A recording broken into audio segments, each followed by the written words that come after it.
So today we've got GIRLI here, who is someone I listen to a lot, which really good. Thank you for coming on today. How have you been?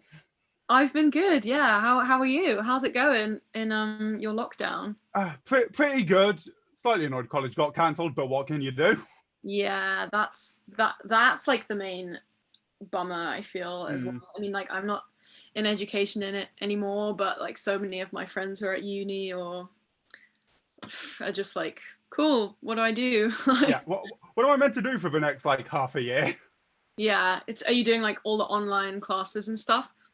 Yeah, a How's lot it? of them aren't too useful Yeah, compared to being in, but it's better than nothing, I guess. yeah, I feel Yeah. that. I feel that for sure. Um, on the subject of lockdown, how has that actually impacted you as a person and your career? Just Yeah, I mean, I think the same as everyone in a lot of aspects. I mean, like personally, it's hard. Like I'm a social person. I love going out and meeting people and parties and gigs and stuff. But it's mostly affected me with my music because I haven't been able to tour, which has been really difficult. Haven't been able to play shows. I had to cancel a few tours, which like impacted me financially, I guess, but also just like socially. It's really hard not being able to, touring is kind of like my favorite part of the job, so it's so hard not to be able to do that. So that's been super weird. is there a specific reason for touring being your favorite? Is it like seeing all the people there? Is it what is it?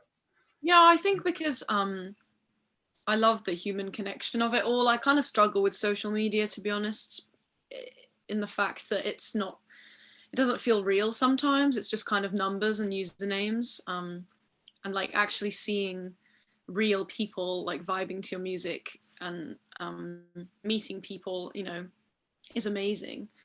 So that's like I've been really lacking that kind of like human connection with my fans. I guess this is a bit of that then, human connection, which I guess yeah, yeah. I mean, like it's just that feeling. I don't know. There's I always would, like a different vibe when you're in the room with somebody. yeah, there's a very different atmosphere Yeah, if you're speaking to someone who's sat next to you as opposed to over a phone. yeah, exactly. You like pick up their energy more, I think. Hmm. Um, so having had that little start of it, because it's just interesting to see how people handle the current situation in the world. Yeah. What we're gonna go right back. What would be like an album that you would have said changed your life? Is there one? Wow. Yeah, I think The Con by Tegan and Sarah was like a really big album for me because that was like kind of around my sort of gay awakening, but also just like I was like 14 or 15 and I discovered it. It had come out years before that, Hmm, but um yeah, I just remember like listening to it in my bedroom and feeling like, wow, like, they were writing about really heavy stuff on that album. It was all about mental health and heartbreak and stuff, but it was also a lot of stuff I was feeling at the time and still do feel, and it just like, it was the first time I heard a record that I was like, they get me, you know? yeah. Um, and yeah, then it became unhealthily obsessed. I know about feeling too well. Sent them love letters, but that's a whole, Hold on. I yeah, kind of want more information about that one now. actually horrific. Yeah, I sent Tegan Quinn a love letter when I was like 14 and was like, I'm in love with you, straight up. I'm guessing you didn't get a response. I didn't, obviously not. Ah, I was such a loser. I wasn't a loser, like it was cute, but it was hmm, like it was not love, it was infatuation with yeah. someone with some woman who was like double my age. Who was in a band. I think everyone has that phase, though. I know my sister's got plenty of posters of One Direction, which, I yeah. feel that. Yeah. But is that something that actually inspired you to start making music, or Yeah. is there a different? Is, yeah. Yeah, heavily. Yeah. I mean, that band like really inspired me. That was kind of one of the first bands I got really obsessed with, and listened to their music all the time and was just like, ah. But I remember going to their show when I was like 14 and being like, oh, like this, I could do this as a job. Like this could be something that is my life, what I do for work, and like Yeah. shows and like bring people together, and so that that really inspired me. And look how far you've come. Here you are. Yeah. Where did your name come from of Girly? Is there a reason behind it? Is it you Yeah, like the sound of it? Yeah. I kind of wanted a name that was like representative of a sort of like, not femme fatale, that's the wrong expression, more like powerful kind of femme like figure. Mm. And I liked that it was like girl in the title, and then like girl I, but then also I liked that kind of challenging what the word girly means. There are a lot of like preconceptions when people hear my name, I think, and they don't really the same when people see my hair, or like, you know, people kind of very quickly judge and assume things about femininity or the word girly or the color pink, or and I think a lot of those assumptions can be negative, or can be, you know, assumptions of weakness or whatever, or frailty or any of that BS. So like I wanted to challenge that by saying, okay, I'm gonna have pink hair and Yeah. myself girly, and I'm not, my music's not gonna be what you expect it to be. And, you know. As I say, a lot of your songs do reflect that. I think probably one of my favorites is Not That Girl. Mm-hmm. Yeah, well, that's Yeah. exactly really. Like not people judging and assuming things about you. Yeah. So, yeah. Obviously last year you had your debut album. So which 2 years ago now, technically. oh yeah, I forgot we're not in 2020 anymore. Yeah, it's 2021 now. It is. I think it's just because we're still in a lockdown. It It's all merged into one. Yeah, it doesn't feel like much has changed, but yeah. So that was obviously quite a big thing for you. So how did you feel around that time? Bit more nervous? And yeah. Yeah, I think it was a really difficult time personally, because I was signed to my old label, who I felt very pressured by, and I didn't really feel like myself around that album. I'm really proud of all those songs, and you know, the tour that we went on was so fun, and you know, like people have connected with those songs in different ways and expressed that to me, and I love that, because you know, I'm proud of them. Yeah. But I think when I look back, there was just so much around it that really didn't feel like me. I think that all the artwork and the music videos and the promotion, and it felt like my label were kind of trying to make me sort of a bit more like well behaved and like inoffensive pop girl, and that's not really who I am. So Yeah. it felt strange around that time, and I was like, felt a lot of pressure. Yeah, that does make sense, but because I guess identity is quite a big thing for you. Yeah, for sure. Yeah. And I think just like yeah, it's always been my ethos. I mean, from when I like picked my name and started making music, to like kind of go against the what's expected, I suppose. And if they're trying to make you do what is expected, that's not going to vibe with you. No.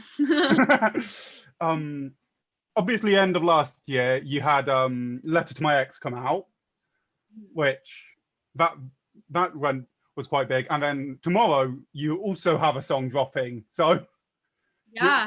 Yeah, you excited for that? I am. Yeah, I actually get really nervous around releases. Probably because like you write a song and then you really love it, and then you have to wait ages to release it, and then it comes the day and you're like, oh damn, like what if people don't like this? But I think yeah, I am excited. Obviously, that's how you're kicking off this year. Do you have any more plans for stuff later in the year that you can share, obviously?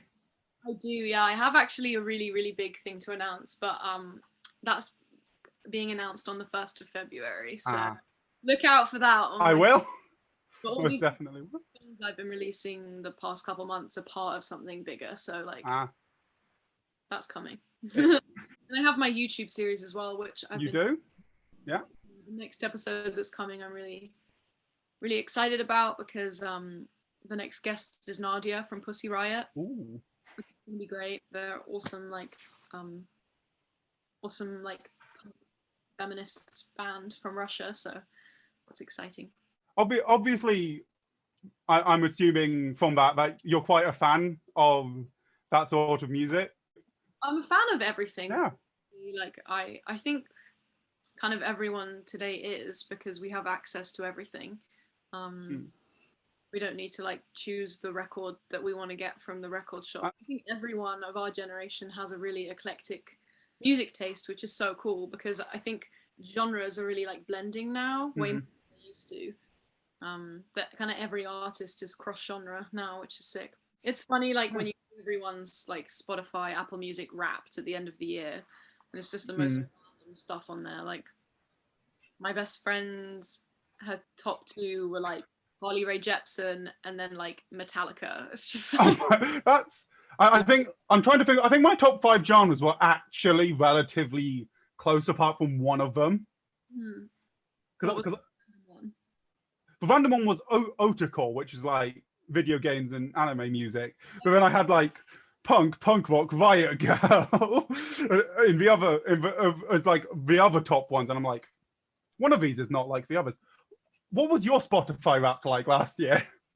My Spotify Wrapped is always quite embarrassing, because like I'm the number 1 artist is always Taylor Swift. Nothing wrong with that. Fail. And no, nothing wrong with that. Yeah. But 3 years in a row, like what the hell is going on? I think that just means you listen to a lot of Taylor Swift, if we're being honest. I the emotional songs, so like, damn. And in 2019, which to be fair was a difficult year, was I was in like the top 2% of her fans worldwide, which I am like in the top 2% of people who listen to like the most Taylor Swift on Spotify, which is just like, what? I think that counts for something, right? Pretty funny though. It's, I don't cite her as like, I mean, obviously she's an inspiration. I don't cite her as like a super musical, musical inspiration for my songs, but I just listen to Taylor Swift. I love it. Since we're talking about Taylor Swift, this sort of feels like I should ask it. What's your opinion on all the new stuff she's been dropping? Because I know there was a lot of people who weren't too happy with it. I loved Folklore. I thought that was incredible. It was the other one, Exile? Is it called Exile? I think so. Oh, Evermore. I haven't gotten into as much, but Folklore, I loved it actually. I was really, really into it. I learned something really random about Taylor Swift the other day, actually. There was a point where a glitch in it was some Canadian streaming site meant she got to #1 with it was 2 seconds of white noise. Wait, really? Yeah, but it was due to a bug that basically listed some white noise under her name, but everyone was like, "Oh, she's dropped a new thing." Oh, and it got to #1. Wow, that just shows you how much influence Taylor Swift does. But yeah, the fact that she got to #1 with 2 seconds of white noise. I love that. People are like, oh my god, Taylor Swift's dropped a new track called White Noise. And it's literally just static. There you go. Incredible. Yeah. So obviously you've got your big thing dropping later this year, which nothing you aren't allowed to, we'll find out in about 15 days. Yeah, exactly. Moving later on past that, do you have obviously, hopefully this year, tours and stuff will be around again. Have you got any plans to go on tour soon? I mean, I've had to cancel so many shows and tours that I haven't booked in anything. I got you. We kind of know more about like what it's going to look like. Obviously, if the vaccine happens super fast and gigs are happening again, then epic. I'd love to do a tour at the end of this year. Also just like Brexit and like what that means for music in the EU, because I would love to. I was planning a European tour before Corona. So yeah, I mean, I'd love to. I want to tour the US. I want to tour Europe. I want to go to places where I know I have fans, but I've never go because I want to like give them a show, and I love traveling and meeting people and playing shows. So yeah, like hopefully, you know, if Corona wasn't happening, I'd be on tour right now probably. So yeah, for sure, a tour. Tour is hopefully in the plans. Hopefully, yeah. Yeah. And then I guess this is one I would like to ask you, because I'm sure we've been told you, but I am trans. So I've had that sort of realization. What was your journey to figuring out your identity and coming out like? Yeah, I think like it's always like I'm kind of always discovering more about my sexuality, which is why I think it's kind of beautiful, because like you know, identity and gender and sexuality are like always, or for me anyway, and a lot of my friends, you know, who talk about it, like you're always discovering more about yourself and who you are and what you love and la la la, which is kind of beautiful. But I think it started when I was like 13 or 14 in school, because like my best friend in school was openly bisexual, and I'd never like met anyone like that. I mean, my parents had like gay friends when I was younger, but I hadn't been exposed to like gay culture, you know. There's not a lot around without knowing people. Yeah, right, exactly. And I don't think I'd ever like met I'd ever encountered like an actual just woman loving woman relationship, or like I'd never seen that represented. And then I had this friend, and she introduced me to loads of stuff like I don't know, shows, I don't, the L word and all the stuff. And then I had a friend who was really into Tegan and Sarah, and so I got into that. And then I kind of like first identified as bi, probably when I was like 15. And but it's like, yeah, it's like a journey that is always developing. I mean, for me, like I have dated you know, all genders. I think like I only fell in love with a girl in the last like year and a half, so that was another thing, because you know I'd obviously fancied girls my whole life, but I'd never, you know, been in an actual relationship with one. So like having a girlfriend has, you know, made me realize other sides to my sexuality that I didn't realize, which has been really amazing. So it's, yeah, but I think it started when I was like 14, and honestly music was a way it started, because bands and going to gigs and meeting more people and meeting, you know, people for the first time, because also my school was quite homophobic, so I had to go out to like, obviously, you know, there was the group of queers in the school. Every school has that. School doesn't matter how homophobic, but you know, it was like that was kind of my knowledge of the LGBTQ community, and then like online a bit, but yeah, like going out to parties for the first time and meeting, you know, like non-binary people, I mean trans people, you know, like being exposed to like, oh, this is so cool, like this isn't a big deal here, this is just like how we all live and everyone's free to be themselves, this is dope. Like I think it's always like, yeah, it's evolving, it's been like a really special journey though, and I feel so like thankful and lucky that, you know, I have really supportive parents, you know, who are always just like, cool, yeah, you're queer, whatever, which is like, I'm so, you know, grateful for, and that's so lucky to have that. And then always had like friends, queer friends, so yeah. Well, thank you for that. It's just an interesting one to see how everyone comes to where they are today. Yeah, cool. Yeah, it's really interesting. And thank you so much for coming on today. It was really good. Oh, thank you for having me. It's been really nice. Yeah.